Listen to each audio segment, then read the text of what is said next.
Venkaiah Naidu guarantee అందరికీ ఒక అభిమానం ఉంది, గౌరవం ఉంది. మంచి నాయకుడు, చాలా మంచి వక్త, అన్ని భాషలు అవలీలుగా మాట్లాడగలిగినటువంటి వాడు. అట్లాంటి ఆయన నిన్న ఎన్టీఆర్ గారిని పొగిడారు, బాగానే ఉంది. తర్వాత జగన్మోహన్ రెడ్డి గారు పరిపాలన వినాశనం అని చెప్పి ఒక్క మాట మాట్లాడారు. అది ఎంత బాధాకరం అనిపిస్తుందంటే, ఒక్కసారి వెంకయ్యనాయుడు గారు మీ సుదీర్ఘమైన రాజకీయ చరిత్రలో మరి మీకున్న అనుభవాన్ని మరి ఒక్కసారి పర్యవేక్షించుకోండి, మీరు ఒక్కసారి పరిశీలించుకోండి. అటువంటి నీతివంతుడైన ఎన్టీఆర్ గారికి మీరు అండగా నిలబడ్డారు, జాతి అంతా కూడా మిమ్మల్ని గౌరవించింది. కానీ అదే నీతి మాలినటువంటి ఎన్టీఆర్ గారిని అన్యాయంగా దించినటువంటి చంద్రబాబు నాయుడిని వెనకేసుకొని మీరు అతని స్నేహం చేస్తూ అతనితో చేయగలిపి అతనితో గొంతు కలిపి మీరు ఈరోజు జగన్మోహన్ రెడ్డి గారిని విమర్శిస్తూ ఉన్నారు. ఇదే పరిపాలన మీరు ఒకనాడు పొగిడారు, మర్చిపోయారండి. ఈరోజు 17 మెడికల్ కాలేజీలు తీసుకొచ్చారు జగన్మోహన్ రెడ్డి గారు. ప్రభుత్వ మెడికల్ కాలేజు పేద ప్రజలకు అందుబాటులో వైద్య విద్యను తీసుకొస్తే వీటన్నిటిని కూడా ధ్వంసం చేస్తూ ప్రైవేట్ వాళ్ళకు అమ్ముకున్నటువంటి ఇటువంటి నీతి మాలిన వాడా మీకు ఆదర్శం? ఇటువంటి నీతి లేనటువంటి వాడా, ఇటువంటి అవినీతి పరుడా మీకు ఆదర్శం చెప్పుకోవడానికి? వెంకయ్యనాయుడు గారు దయచేసి ఆలోచించండి. మీరు ఒక చురక వేశారు నిన్న, బాగానే ఉంది అది. ఎందుకంటే ముందు పోలవరం కట్టండి, తర్వాత ఇంకొకటి ఏదో చెప్పారు. ముందుకు తీసుకెళ్లాల్సిన వాళ్ళు దేశ రాజకీయాలు మలుపు తిప్పిన సజీవ చరిత్ర 1984 ప్రజాస్వామ్య పరిరక్షణ ఉద్యమం పుస్తకావిష్కరణ కార్యక్రమంలో ముఖ్యమంత్రి గారితో, త్రిపుర గవర్నర్ గారితో, అలాగే మన స్పీకర్ గారితో, అలాగే మన వెంకటనారాయణ గారితో, ఇంకా అనేక మందితో కలిసి ఈ కార్యక్రమంలో పాల్గొనడం చాలా సంతోషంగా ఉంది. ఈ పుస్తకంలో రాసిన కొన్ని విషయాలతో నాకు ప్రత్యక్షంగా సంబంధం ఉంది. అందువల్ల నేను ఎక్కువగా మాట్లాడను. రామారావు గారిని అన్యాయంగా దించేసినప్పుడు అది ఆయన తెలుగుదేశం, మేము తెలుగుదేశం కాదు. అయినప్పటికి కూడా ఆయన చంద్రబాబు నాయుడు గారంటే వాళ్ళ అల్లుడు ప్లస్ వాళ్ళ పార్టీ. సహజంగా వాళ్ళు రామారావు గారికి సపోర్ట్ చేయడంలో చేయాల్సిన కర్తవ్యం వాళ్ళ పైన ఉంది.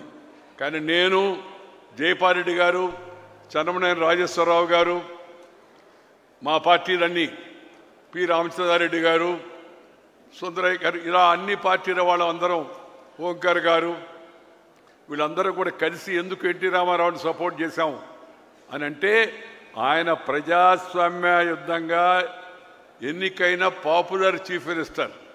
అలాంటి వ్యక్తి అమెరికాలో గుండె బాగలేక ఆపరేషన్ చేయించుకుంటూ ఉంటే దుర్మార్గంగా పదవీ కాంక్షతో ఢిల్లీ పెద్దల యొక్క ప్రోద్బలంతో రామ్లాల్ లాంటి యొక్క ఆ రోజు ఈ యొక్క రాజ్యాంగ వ్యతిరేక చర్యలకు పాల్పడే రామ్లాల్ గవర్నర్తో చేతులు కలిపి మరి నాదెండ్ల భాస్కర్ రావు మిగతా వాళ్ళు చేసినట్టు యొక్క ఆ దుర్మార్గం అవుతుందో దాన్ని ప్రజలు నేటి తరం తెలుసుకోవాల్సిన అవసరం ఎంతో ఉంది.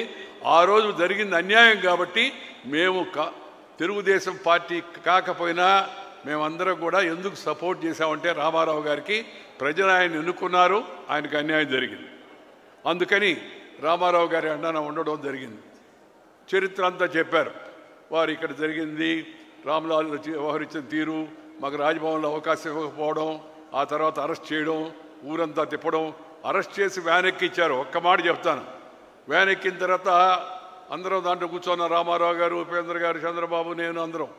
డ్రైవర్ అడుగుతున్నాడు, సార్ ఎక్కడికి పోవాలని. ఇది చూస్తే ఎవరు పోలీసు వాళ్ళు ఎవరు లేరు. ఎక్కడికి పోవాలంటే నేను చెప్పాను వాడికి, ఎక్కడికి పోయేది ఏముంది, మొత్తం నగరం అంతా తిప్పబోయా అని చెప్పానని. అంతకుముందు దాకా రామారావు గారు ముఖ్యమంత్రిగా ఉన్నాడు గంట కిందట. ఈ వ్యాన్లో కూర్చొని చేతికర్ర గడ్డం కింద పెట్టుకొని కూర్చోన్నాడు తిరిగిపోతుంటే.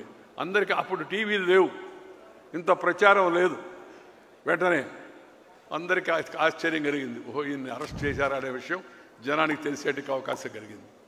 ఈ ప్రపంచంలో అతిపెద్ద ప్రజాస్వామ్యమైన మన దేశంలో ప్రజాస్వామ్యాన్ని నిస్సిగ్గుగా కూనీ చేసే ప్రయత్నం చేస్తే దాన్ని రక్షించుకోవడానికి ఒక గొప్ప ఉద్యమం, అదే ప్రజాస్వామ్య పరిరక్షణ ఉద్యమం. చరిత్ర పుస్తకాల్లోనే కాదు, రాజనీతి శాస్త్రంలో కూడా చేర్చాల్సిన అంశం ఇది. సమాజంపై సానుకూల ప్రభావం చూపించేవారు కొందరు ఉంటారు. అటువంటి గొప్ప నేతల్లో శ్రీ ఎన్టీ రామారావు గారు ఒకరు. చలనచిత్ర రంగంలో కోట్లాది మంది అభిమానులను ఆయన సంపాదించారు. ఒకవైపు పురాణ పాత్రల ద్వారా, అలాగే సమాజంలో ఆధ్యాత్మిక భావనను పెంచుతూ, మరొక వైపు సాంఘిక చిత్రాల ద్వారా సమాజంలో ఉన్న జాడ్యాలపై ప్రజలను వివేకవంతులను చేశాడు. ఆయన రాజకీయాల్లో ఆయన కోట్ల మంది గుండెల్లో నిలిచిపోయారు. ఆయన రాజకీయ ప్రవేశం ఎందరో జీవితాలని మంచి మార్పు తీసుకొచ్చింది, నాణ్యమైన జీవితాన్ని చూపించింది. ఆయన నటుడు, ఆ నటుడు యొక్క మిగతా వివిధ పార్శ్వాలు అవన్నీ నేను ఇప్పుడు ఇంతకుముందు ఒకసారి మనం మాట్లాడున్నాం, మళ్ళా దాని గురించి చెప్పను. కానీ ఆయన రాజకీయ రంగ ప్రవేశం చేసిన కాలం ప్రత్యేకమైంది. దేశంలో, రాష్ట్రంలో కాంగ్రెస్ నిరంకుశత్వంగా పరిపాలన సాగిస్తూ ఉంది. ఆ సమయంలో ఎలాంటి రాజకీయ అనుభవం లేని రామారావు గారు తెలుగు ప్రజల కోసం రాజకీయాల్లోకి వచ్చి ముఖ్యమంత్రి కావడం అవుతుందో అది చరిత్రాత్మకమైన ఘట్టం అని చెప్పి మీ అందరికీ మనం చేస్తున్నాను. ఆయన పాలన అనేక మార్పులు తీసుకొచ్చాడు. అవన్నీ కూడా నేను పెద్ద వివరంగా చెప్పదలుచుకోలేదు. సంస్కరణలు తీసుకొచ్చాడు. అప్పుడే ₹2 కిలో బియ్యం పెట్టాడు. ఇప్పుడు మోడీ గారు కూడా దాన్ని ఇవాళ కొనసాగిస్తున్నారు. మహిళలకు ఆస్తిలో సమాన హక్కు ఇచ్చాడు. ఇది సమాజానికి చాలా అవసరం. దేశం అంతా కూడా దాన్ని చక్కగా అమలు చేయాల్సిన అవసరం.